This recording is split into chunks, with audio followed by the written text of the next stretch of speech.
Baik, Assalamualaikum warahmatullahi wabarakatuh. Perkenalkan, nama saya Aditya, NIM 25089047. Di sini saya ingin membahas tentang strategi gaya belajar di perguruan tinggi. Mengenali cara belajar diri sendiri untuk meraih hasil akademik yang optimal. Terutama, kita akan membahas apa yang akan kita bahas, yaitu 1. Pendahuluan. Latar belakang pentingnya topik ini. 2. Pengertian gaya belajar. Definisi dan konsep dasar. 3. Model VAR. 4. Jenis gaya belajar utama. 4. Mengenali gaya belajar. Cara mengidentifikasi gaya diri sendiri. 5. Strategi efektif. Teknik belajar sesuai gaya masing-masing. 6. Tantangan dan solusi. Hambatan penerapan di perkuliahan. 7. Kesimpulan, rangkuman dan rekomendasi.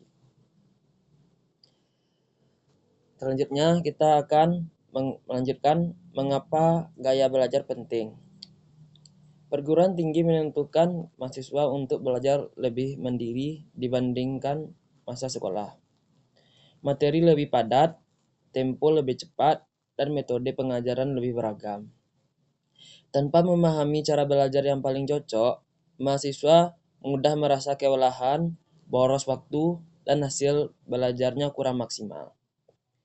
Kunci utamanya memahami gaya belajar sendiri membantu mahasiswa belajar lebih efisien, mengurangi stres, dan meningkatkan hasil akademik. Strategi belajar yang tepat yaitu investasi waktu yang lebih berharga. Selanjutnya, pengertian gaya belajar. Gaya belajar adalah cara khas seseorang dalam menyerap, mengolah, dan mengingat informasi baru. Setiap individu memiliki kecenderungan yang berbeda-beda. Bukan tentang kecerdasan, melainkan preferensi cara belajar. Dipengaruhi oleh kebebasan, lingkungan, dan pengalaman belajar.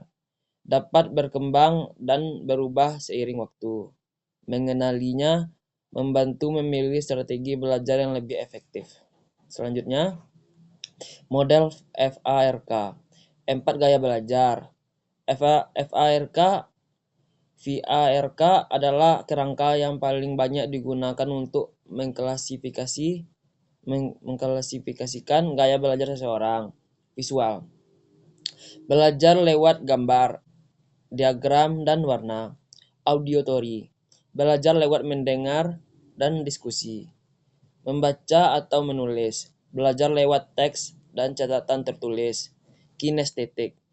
Belajar lewat praktik dan gerakan langsung. Itulah 4 gaya belajar yang menurut seseorang. Gaya belajar visual. Pelajar visual memahami informasi lebih baik melalui gambar, warna, grafik, dan tata letak dan struktur. Ciri-cirinya suka membuat catatan berwarna, mudah mengingat lewat peta konsep, lebih fokus saat melihat slide atau video. Strategi belajarnya gunakan mind mapping, diagram, dan infografis. Beri highlight warna pada poin penting. Tonton video pembelajaran dan animasi, duduk di depan agar dapat melihat papan slide jelas. Selanjutnya, gaya belajar auditory. Pelajar auditory menyerap informasi lebih baik melalui suara, ceramah, diskusi, dan penjelasan lisan. Ciri-cirinya mudah paham lewat penjelasan lisan, suka berdiskusi dan bertanya, sering membawa dengan suara pelan. Strategi belajarnya seperti ikuti kelompok diskusi atau belajar kelompok. Kedua, ragam kuliah dan dengarkan kembali. 3, jelaskan materi dengan suara keras ke diri sendiri. 4, manfaat podcast atau materi audio pendukung. Selanjutnya, gaya belajar membaca atau menulis. Pelajar tipe ini paling mudah memahami materi melalui teks tertulis, catatan, dan daftar poin. Ciri-cirinya suka membaca buku artikel, rajin membuat rangkuman tertulis, lebih paham lewat daftar dan poin-poin.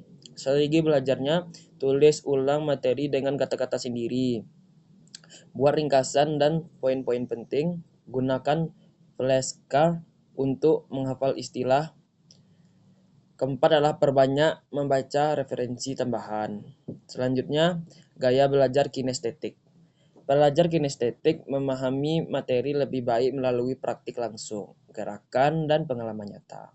Ciri-cirinya sulit diam lama saat belajar teori, lebih paham lewat praktik atau simulasi, suka belajar sambil bergerak. Strategi belajarnya ikuti praktikum, magang, dan simulasi kasus. Kedua, belajar sambil berjalan atau menggunakan gerakan tangan. Ketiga, gunakan model atau alat peraga fisik. 4. Selingi sesi belajar dengan jeda aktif. Selanjutnya, cara mengenali gaya belajar sendiri. 1. Amati kebiasaan. Perhatikan cara Anda paling nyaman saat menyerap informasi langsung. 2. Coba kuesioner VAR. Isi tes gaya belajar sederhana untuk mendapatkan gambaran awal. 3. Evaluasi hasil belajar. Bandingkan metode belajar mana yang memberi hasil terbaik. 4. Uji coba dan sesuaikan. Terapkan beberapa metode lalu pertahankan lalu yang paling efektif. Selanjutnya, strategi efektif per gaya belajar. Visual. Visual itu metode utamanya adalah mind mapping, diagram, catatan berwarna, alat bantunya seperti slide, video, infografis. Kedua adalah auditory. Auditory metode utamanya adalah diskusi, rekaman, penjelasan lisan, alat bantunya podcast atau rekaman kuliah. Gaya belajar membaca atau menulis, meringkas, menulis ulang materi, alat bantunya buku, artikel, dan flashcard. Gaya belajar kinestetik, mode utamanya adalah praktik langsung, simulasi. Alat bantunya adalah seperti alat peraga praktikum.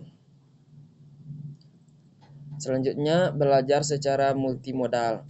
Riset menunjukkan sebagian besar orang tidak hanya bergantung pada satu gaya belajar saja, melainkan kombinasi dari beberapa gaya sekaligus. 1. Memperkuat pemahaman lewat berbagai sudut pandang. 2. Membantu mengingat informasi lebih lama, membuat proses belajar lebih fleksibel sesuai situasi. 4. Mengurangi kebosanan karena variasi metode. Selanjutnya, tantangan menerapkan gaya belajar. Metode mengajar seragam. Dosen tidak selalu menyesuaikan gaya mengajar dengan gaya belajar mahasiswa. Waktu dan beban tugas. Padatnya jadwal kuliah membantu sulit mencoba strategi belajar baru. Ketiga adalah kurangnya kesadaran diri. Banyak mahasiswa belum benar-benar mengenali gaya belajar sendiri. Fasilitas terbatas. Tidak semua kampus menyediakan sarana belajar yang beragam. Selanjutnya, tips sukses belajar di perguruan tinggi. Kenali gaya belajar sejak awal. Lakukan refleksi atau tes sederhana di awal semester. Kedua, padukan beberapa metode. Gunakan kombinasi visual, auditory, membaca, dan praktik. Ketiga, manfaat kelompok belajar. Berdiskusi membantu memperkuat pemahaman bersama. Keempat adalah evaluasi berkala. Tinjau metode belajar tiap akhir bulan, sesuaikan bila perlu. 4 adalah kelola waktu dengan baik. Susun jadwal belajar sesuai ritme dan gaya belajar pribadi. 6 adalah jaga keseimbangan. Selingi belajar dengan istirahat agar tetap fokus dan sehat. Baik, kesimpulan yang bisa saya ambil, setiap mahasiswa memiliki gaya belajar yang unik, seperti visual, auditory, membaca atau menulis, kinestetik, dan kombinasinya. Mengenali gaya belajar sendiri adalah langkah awal menuju strategi belajar yang lebih efektif di perguruan tinggi. Fleksibilitas dan evaluasi berkala membantu mahasiswa terus menyesuaikan metode belajar seiring perkembangan diri. Baik, sekian itu yang bisa saya sampaikan. Saya tutup dengan Assalamualaikum warahmatullahi wabarakatuh.